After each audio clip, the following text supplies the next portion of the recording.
final por el abuso se decide la jornada. La vida no vale nada si tengo que posponer otro minuto de ser y morirme. Para mí es un honor estar aquí. Creo que este tipo de espacios de reflexión se tienen que dar mucho más seguido, más en los tiempos en los que estamos. Así que mis felicitaciones para todo el equipo organizador de este encuentro. Lo que primero les quiero contar un poco es que cuál es el trabajo que se hace desde la Asociación Marroquí de Málaga y precisamente qué es lo que hacemos dentro del grupo de prevención contra la islamofobia. ¿De qué se trata este proyecto? Quienes estamos dentro de este grupo hacemos muchas actividades, pero he venido a hablar de las más básicas que hacemos para que en este espacio se pueda debatir al respecto de las mismas. Principalmente en este programa de prevención contra la islamofobia, lo que hacemos es trabajar mucho en investigación. Todos los años sacamos un informe anual, que es informe de prevención de la islamofobia, y este programa que está desde el 2017 se viene repitiendo todos los años con un informe que es una investigación compleja sobre la islamofobia. Al principio este informe era solamente en Andalucía, pero con el pasar del tiempo nos dimos cuenta que sería interesante incluir otras comunidades y es por eso que ya ahora en el informe 2019, el 2020 y el que estamos haciendo este año, estamos incluyendo también la comunidad de Madrid y Cataluña. Así que analizamos esas tres comunidades. Lo que hacemos son encuestas donde preguntamos diferentes preguntas, que más adelante les voy a contar de qué se tratan estas preguntas. Y el cuestionario son en realidad 1.250 los que hacemos. O sea que es una cantidad muy amplia. Es un trabajo muy fuerte de investigación que se hace para poder recaudar resultados. Bueno, eso por un lado. Hacemos investigaciones, que no solamente es este informe, sino también algunos artículos, investigaciones como más pequeñitas para poder encaminar y poder trabajar sobre el tema de la islamofobia. En segundo lugar, organizamos talleres, seminarios de formación en centros educativos, en universidades y en centros laborales. Ahora sí. Ay, perfecto. Aquí. Les decía que hacemos formaciones en centros educativos, universidades y centros laborales con el objetivo de poder comunicar y de poder explicar de qué se trata este concepto de islamofobia. Y estos talleres, estas formaciones, las hacemos en distintos sitios. No es que trabajamos en una comunidad específica. A la vez tenemos agentes activos contra la islamofobia, que son personas que trabajan de manera voluntaria para la asociación, informándonos si de alguna manera ven algún caso, tanto físico como en lo que es redes sociales, foros de opinión, etcétera, etcétera, si ven algún caso de islamofobia. Entonces contamos con estos agentes activos que nos ayudan en el día a día a trabajar un poco más. También organizamos cursos online y el año pasado, no, el anterior, fue el primer Congreso Nacional de Islamofobia, que se llamó Congreso Nacional Desmontando la Islamofobia, que la verdad que fue como un paso muy grande para nosotros porque fue la primera entidad que de alguna manera se impulsaba a hacer un congreso de esta magnitud y con esta temática que mucho no se hablaba a nivel institucional. Bueno, y por otro lado, abarcamos lo que es la parte de denuncia. Este es un tema muy importante porque en la asociación contamos con trabajadoras sociales y también con asesoramiento jurídico, una abogada, que van resolviendo algunos temas y lo que nos damos cuenta es que este es un tema muy importante porque a la hora de cometerse algún hecho islamófobo, la gente no sabe cómo hacer una denuncia. Bueno, eso más o menos a nivel institucional. Pero, ¿qué es la islamofobia? Porque estoy presentando un poco de qué hablamos o de qué trabajamos en la asociación, pero quizás hay muchos que estén aquí que no saben bien a qué se refiere este tema, este concepto. Básicamente, cuando voy a institutos, siempre me dicen, niños o chavales me dicen, ay, la islamofobia es el miedo a las islas, o también otra de las definiciones que me dicen es algo relacionado, o vienes a hablar con algo relacionado a los moros, ¿no? Esas son como los dos conceptos que me tiran generalmente en los institutos. Y aunque no se lo crean, también en centros laborales y universidades. Sí. Hay muchas definiciones sobre islamofobia. De hecho, el año pasado tuvimos a uno de los pioneros en este concepto, que es Santiago Alba. Lo tuvimos en nuestro congreso, en nuestro segundo congreso. Y bueno, entre juntar muchas definiciones, yo siempre con la que trabajo es con la que creo que es más abarcativa. Y en mi opinión, la islamofobia es un tipo de discriminación hacia el Islam, es un tipo de discriminación hacia establecimientos, instituciones que tienen relación con el Islam, por ejemplo, una mezquita, y también hacia las personas musulmanas o aquellas que son leídas como tales. Por ejemplo, yo trabajo en la Asociación Marroquí, pero no soy musulmana. Y muchas veces, en comentarios y demás, la gente ha leído, o porque vengo a hablar de islamofobia o trabajo con este tema, la gente ha leído que yo soy musulmana por trabajar con islamofobia, y hay una manera de discriminación hacia mí por eso, por ejemplo. Entonces, en ese caso, también es islamofobia, porque por más que yo no sea musulmana, soy leída como tal. Bueno, este concepto en realidad viene de hace mucho, pero como islamofobia en sí se viene trabajando alrededor del año 2005, aproximadamente. Lo que nosotros hicimos dentro del equipo de la asociación es marcar determinados indicadores donde nos permita explicarle a la gente cómo puede identificar islamofobia, ya que tenemos en mente cuál es el concepto, pero explicar cómo la podemos identificar. Entonces, estas son construcciones propias que hemos hecho entre el equipo de cómo podemos encontrar la islamofobia en nuestro día a día. Uno de los indicadores es creer que el Islam es un bloque monolítico, estático y refractario al cambio. Otro de los indicadores es la creencia de que el Islam es radicalmente distinto a otras religiones y que no tienen valores en común con otras religiones. La consideración de que el Islam es primitivo, es salvaje, es sexista. La idea de que el Islam es violento y hostil. Y la idea de que también que el Islam, en el Islam la ideología política y la religión en sí van de la mano. Todos estos indicadores terminan de alguna manera justificando la discriminación hacia las personas musulmanas. Por ejemplo, traje algunos ejemplos para mostrar, que son publicaciones que generalmente nos retuitean o nos etiquetan en las redes sociales de la asociación, y las usamos para mostrar al público con qué es lo que trabajamos o cuáles son los hechos islamófobos con los que trabajamos en nuestro día a día. Por ejemplo, un retweet que nos hicieron. Se deberían crear comandos de exterminio para acabar con los musulmanes, empezando por Europa, luego por América, y ya una vez todos extraditados en su natal Medio Oriente, explotarlos a todos. Vemos de alguna manera el lenguaje hostil, ¿vale? Cómo de alguna manera se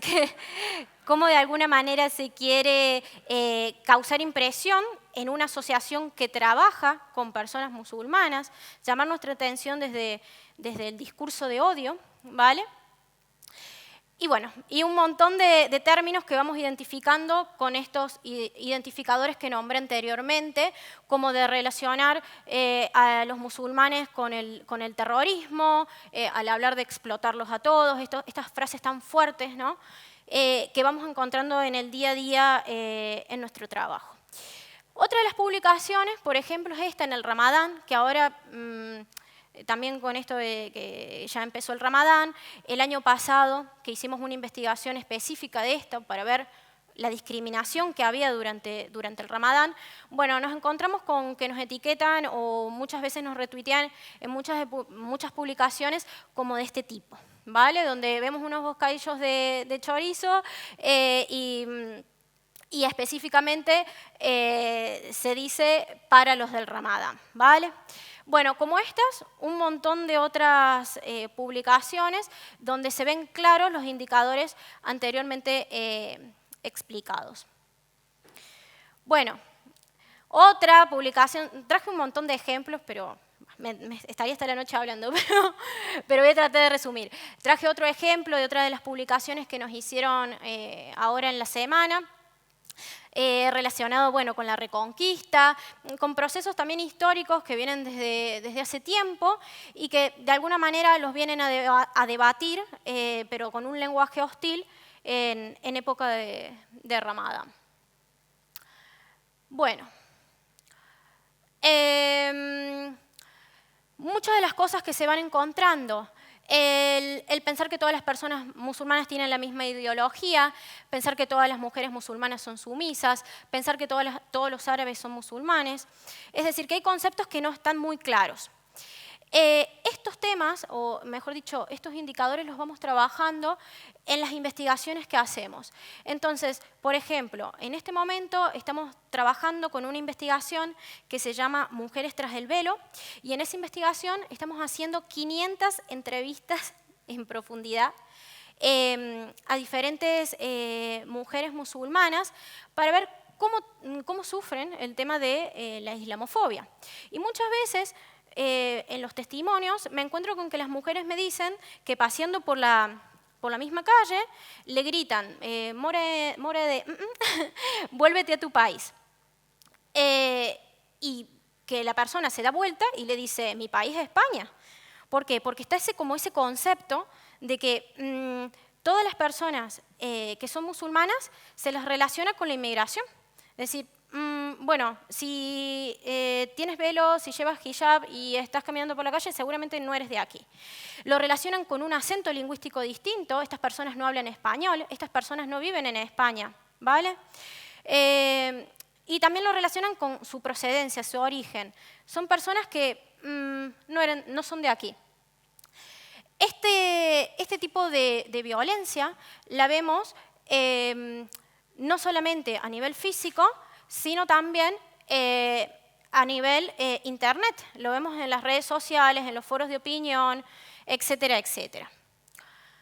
Bueno, les había traído un montón de gráficos para mostrarles cuáles eran las variables con las que trabajamos para identificar islamofobia.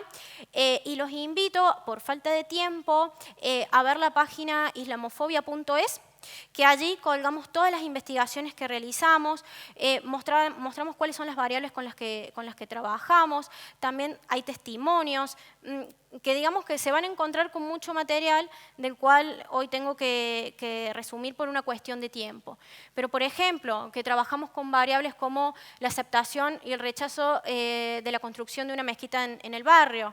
En estas encuestas preguntamos, ¿te gustaría que en tu barrio construyeran una mezquita?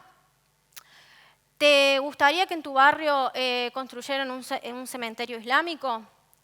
¿Te gustaría que se impartiese la religión islam en las escuelas? Otra de las preguntas es, por ejemplo, ¿te gustaría que, o es así, si el director del instituto de tu niño es musulmán, ¿lo enviarías a ese instituto sabiendo que el director es musulmán? Bueno, un montón de estas preguntas son con las que trabajamos en estos informes y la verdad que los resultados son sorprendentes, por eso los invito a revisarlos y a verlos en la página web, porque se encuentra una islamofobia a nivel, no sé si 100, pero 90% casi seguro. También relacionadas a la participación en actividades relacionadas con personas musulmanas o, por ejemplo, en la aceptación de tener en un grupo de trabajo personas que son musulmanas y que, por ejemplo, en la celebración del Ramadán quieren, por ejemplo, no ir a trabajar esos días, como los días que son de Navidad, Año Nuevo, generalmente no se trabaja, los días que son de Ramadán. Bueno, consultamos en estas encuestas qué opina la gente. Si fueras empleador, ¿dejarías que tu empleado los días que tienen la festividad religiosa no asistiera a trabajar o tuviera un horario flexible? Bueno, estas son muchas de las variables con las que trabajamos.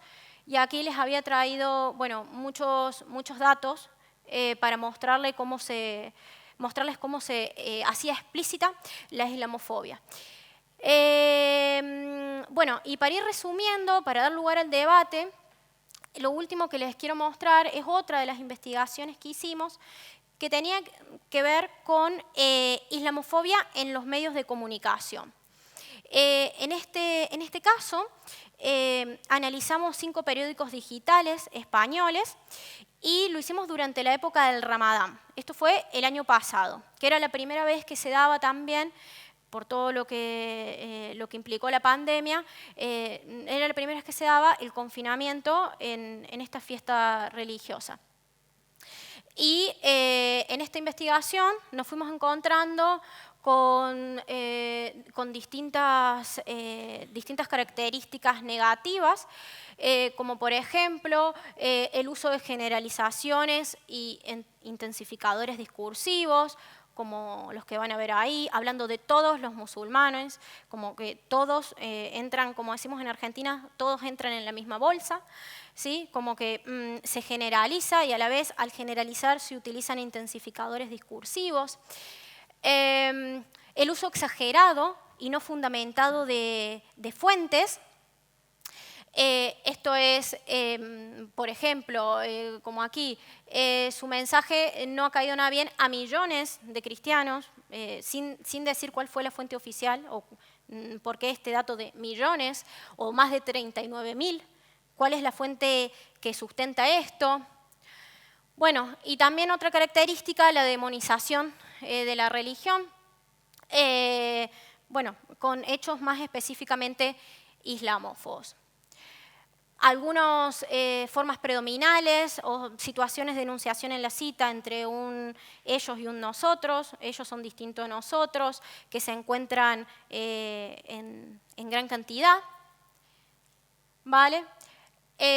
Y también la utilización de un lenguaje muy hostil dentro de los foros de opinión de los medios digitales que analizamos.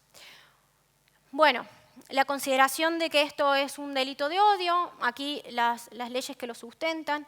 En nuestro Código Penal he visto que una de las ponentes anteriores era abogada, que no le he llegado a escuchar, pero seguramente ella trabajará mucho con este tema, que si bien en el Código Penal no aparece el concepto de islamofobia, sí, tanto la Constitución española como el Código Penal hablan del delito de odio y de que todas las personas tienen la elección de elegir profesar la religión que desean.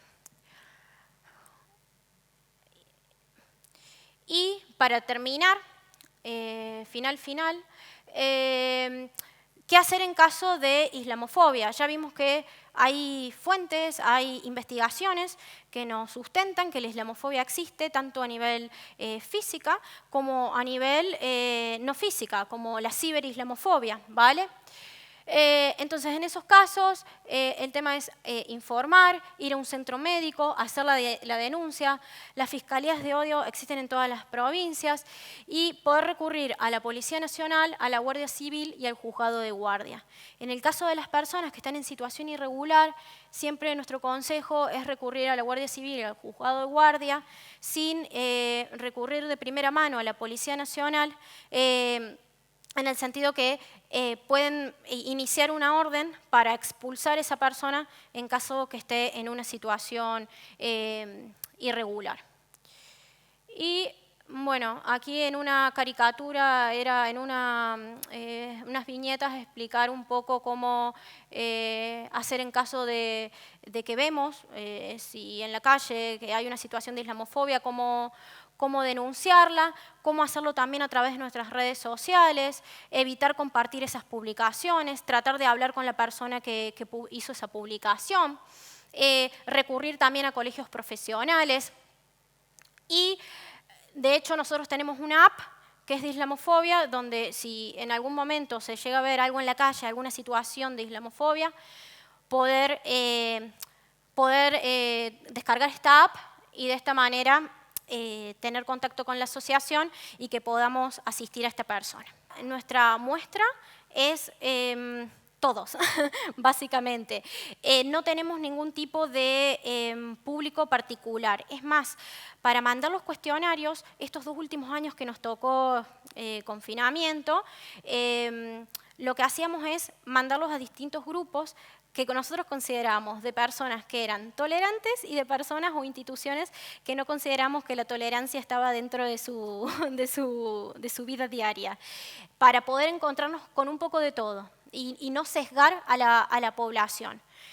En los años que no estaba el coronavirus, todavía presente en nuestras vidas, salíamos a la calle, entregábamos las encuestas en diferentes locales, las repartíamos con compañeros, contactos, asociaciones, amigas que eran de distintas provincias, de distintas comunidades, es decir, que lo hacíamos muy diverso. Luego con el coronavirus nos pasó que al momento de sesgar, pensamos también en hacer la misma metodología, poder dirigirnos a todo tipo de públicos, tolerantes y no tolerantes, digamos. Así que esas 1.250 encuestas es para el público en general. Si 4 caen por minuto y al final por el abuso se decide la jornada. La vida no vale nada si tengo que posponer otro minuto de ser y morir.